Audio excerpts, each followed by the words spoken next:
Hi, we're Big Y's registered dietitians. I'm Andrea. And I'm Carrie. Summer is heating up, and did you know that eating high water content foods like fruits and vegetables will help keep you hydrated? Stay refreshed this 4th of July with these fruit-filled recipes. Watermelon Orzo Salad.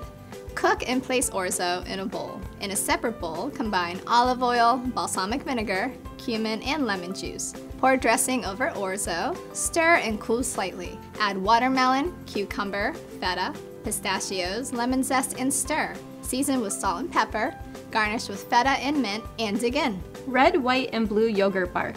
In a medium bowl, mix yogurt and honey. Spread evenly onto a baking sheet. Top with strawberries, blueberries, and almonds. Drizzle with melted dark chocolate. Transfer baking sheet to the freezer until frozen. To serve, break into pieces and enjoy. For these recipes and more, visit BigY.com.